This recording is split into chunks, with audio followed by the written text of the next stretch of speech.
छात्रों, आज मैं आप लोगों को विश्व में लौह अयस्क के बारे में बताऊंगा, जो कि बीए सेकेंड ईयर के फोर्थ पेपर के यूनिट थर्ड का टॉपिक है। छात्रों, जैसा कि आप जानते हैं कि लौह एवं इस्पात आधुनिक सभ्यता के लिए वरदान ही नहीं बल्कि अनिवार्य वस्तु है। युद्ध काल से में देश की रक्षा के लिए भी, युद्ध सामग्री बनाने के लिए भी उत्तम और विविध प्रकार के इस्पात की आवश्यकता होती है। इस्पात उद्योग को वस्तुतः धुरी उद्योग या आधारभूत उद्योग कहा जाता है। इसके लिए यह अन्य उद्योगों के लिए मशीनों का निर्माण करती है, अतः उन मशीनों को तैयार करने वाली मशीनें भी इसी उद्योग से प्राप्त होती है। इस्पात सैकड़ों उद्योगों के लिए कच्चे माल का स्रोत है। इंजीनियरिंग उद्योगों का यह आधार भी है। लौह इस्पात के अगर विस्तार के बारे में देखा जाए या थोड़ा सा इसके परिचय के बारे में देखा जाए तो लौह इस्पात उद्योग का प्रारंभ प्रागैतिहासिक काल से ही हुआ है। यद्यपि सभी प्राचीन सभ्यताओं के विकास क्रम में लौह युग आता है। प्राचीन तथा मध्यकालीन सभ्यताओं में घरेलू उद्योग के अतिरिक्त बड़े बड़े कारखानों में लौह शस्त्र बनाए जाते थे। अगर लौह इस्पात के अगर स्थानीयकरण के बारे में देखा जाए तो इसके 3 प्रमुख कारण हैं। विभिन्न कच्चे मालों को इकट्ठा करने की लागत, कच्ची सामग्री से माल तैयार करने में लागत तथा तैयार माल को बाजार तक पहुंचाने का परिवहन खर्च अधिशेष। कारखाने 3 ऐसे प्रमुख तत्वों की सुविधा से जहां प्राप्त होती है वहां लौह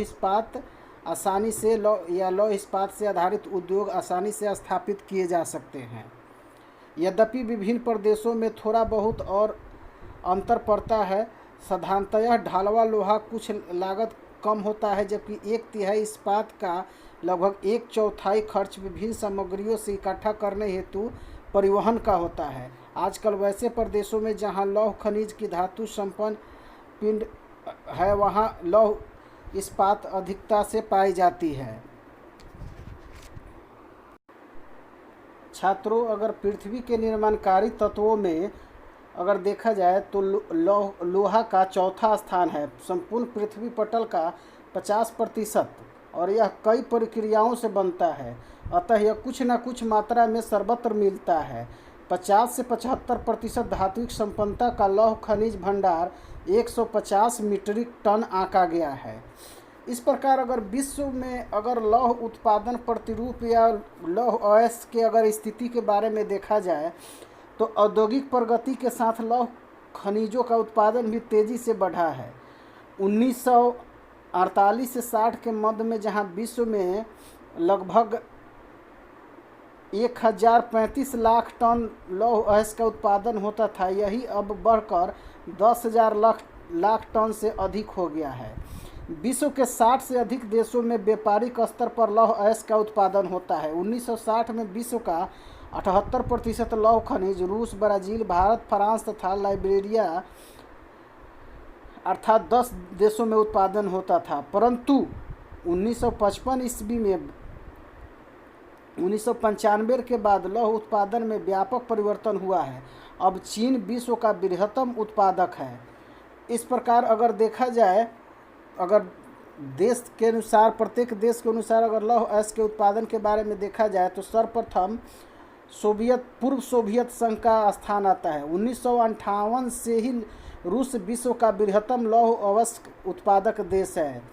1980 में इसका कुल उत्पादन 13.3 करोड़ टन था, जो कि विश्व के लगभग 25% से अधिक था। विघटन के पश्चात अब कुल उत्पादन में तीव्र ह्रास हुआ है, जिससे कि रूसी फेडरेशन एवं यूक्रेन मिलकर विश्व का मात्र 10%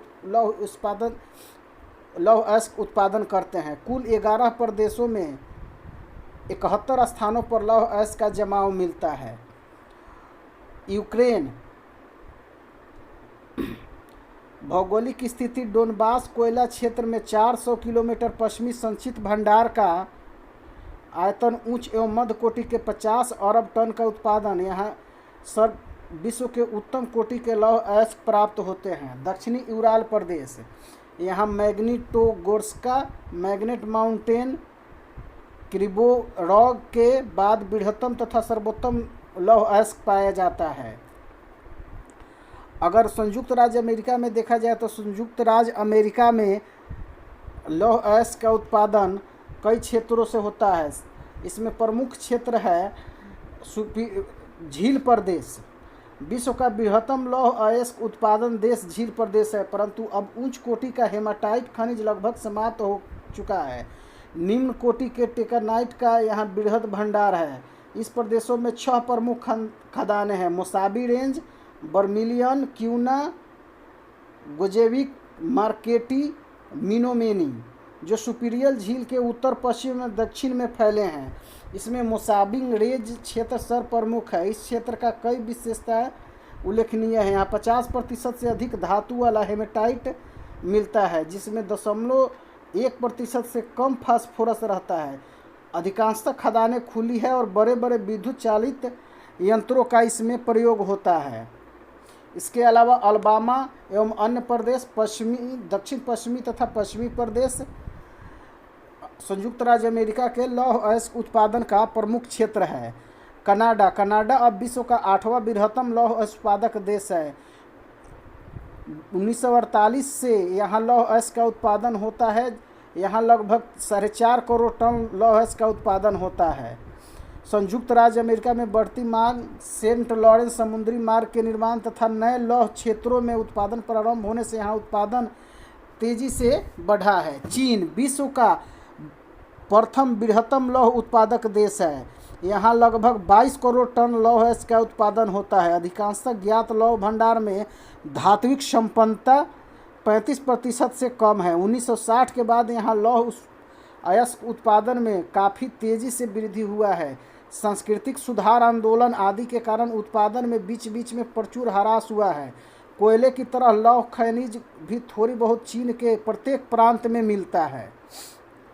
अगर भारत में देखा जाए तो भारत में लौह भंडार एशिया में बृहत्तम है और उच्च कोटि का है। साथ ही कोयला, चूना पत्थर, मैग्नीज आदि संसाधनों के समीप होने के कारण यह काफ़ी महत्वपूर्ण है। भारत में उत्तर पूर्वी प्रदेश, मध्य भारत प्रदेश तथा प्रायद्वीपीय प्रदेश। उत्तर पूर्वी प्रदेश में झारखंड के सिंहभूम, उड़ीसा के क्योंझर, बुनाई, मयूरभंज क्षेत्रों में संसार की बृहत्तम लौह पट्टी फैली हुई है। इसके अलावा मध्य में अगर देखा जाए तो यहाँ लोहारा, पीपलगांव आदि प्रसिद्ध खदानें हैं। बस्तर, बैलाडीला, भील्स, होशंगाबाद क्षेत्रों में प्रचुर लौह भंडार पाया जाता है। इस प्रकार देखा जाए तो इसके अलावा Norway, Spain, Latin America, Africa, Australia में भी थोड़ी बहुत मात्रा में लौह अयस्क पाया जाता है।